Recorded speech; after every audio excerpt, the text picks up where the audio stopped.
Hi friends, hello. మరి మా ఏరియాలో పొద్దున్నైతే ఉదయం 7 నుంచి 8 వరకు చిన్న చిన్న చినుకులు పడ్డాయి. 8 నుంచి మళ్ళీ నార్మల్ గా మబ్బులు వేసింది. 10 నుంచి ఎండెక్కింది.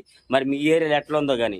అలాగే నేను చాలా సార్లు మంది లైవ్ అప్డేట్స్ మన ఛానల్ వచ్చరికి చాలా సార్లు చెప్పిన, దాదాపుగా నెల పైన ఏం చెప్పాను, గుంటూరు మిర్చి యార్డ్లో స్టాకులు 40 లక్షలు ఉన్నాయని. అంతే, నిజాలు ఎవరు నమ్మరు.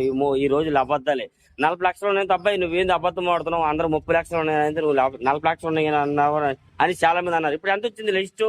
నవంబర్ 30 తారీఖు నాటికి గుంటూరు ఏరియాలో మొత్తం 84 ఏసీల మీద కలిపి 31 లక్ష పైన ఉన్నాయి స్టాకులు. అంతే. మరి ఈ మధ్యలో ఏమమ్మినారు అబ్బాయి అనుకోవచ్చు మీరు. ఏం అమ్ముతారండి? రోజుకి 40, 45, 50 వేలు సేల్స్ అవుతున్నాయి. అందులో దాదాపుగా బయట నుండే కొన్ని వస్తున్నాయి. సరే, యావరేజ్ గా రోజుకి 30 లక్షలు వేసుకోండి, 40 లక్షలు వేసుకోండి, 40 వేలు వేసుకోండి అమ్మకాలు. రోజుకి 40 వేలు, రోజుకి అమ్మితే 5 రోజుల మీద 2 లక్షలు. 5 రోజుల మీద 2 లక్షలు అయితే 4 వారాల మీద అంటే నెల మీద అంత 8 లక్షలు. ఆ లెక్కన అంత కూడా అవ్వట్లేదు, తక్కువ అవుతుంది సేల్స్. అందుకే ఇంకా గుంటూరులో ఈ రోజుకి డిసెంబర్ 3వ తారీఖు నాటికి గుంటూరు మిర్చి యార్డ్లోనైతే మాత్రం స్టాకులు, ఏసీ స్టాకులు 31,06,000 చిల్లర ఉన్నాయి ఏదైనా కానీ. అదే నిజాలు నమ్మరు. నేను అప్పుడే 40 లక్షల తప్పు, అబద్ధాలు ఆడుతాం, అందరూ 30 లక్షలు చెప్తున్నారు అని నీకు తెలియదు అని కొంతమంది అన్నారు. ఇప్పుడు ఎవరు తెలుసు అంటే అప్పుడు 30 లక్షలు ఉంది, మరి ఇప్పుడు ఎంత ఉండాలా? ఎంత ఉన్నాయండి చెప్పండి. అప్పుడు 40 ఉన్నాయని నేను చెప్పింది నిజం కాబట్టి ఇప్పుడు 31 లక్షకి వచ్చింది అనమాట.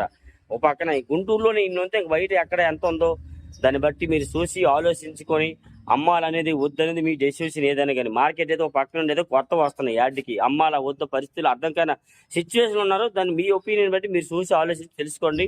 ఏ డౌట్స్ ఉన్న కామెంట్స్ చేయండి. సూర్యబాబు పెద్ద అండ్ గుంటూరు మిర్చి డైలీ లైవ్ అప్డేట్స్ కొడుతూ వచ్చింది ఛానల్. ఓకే.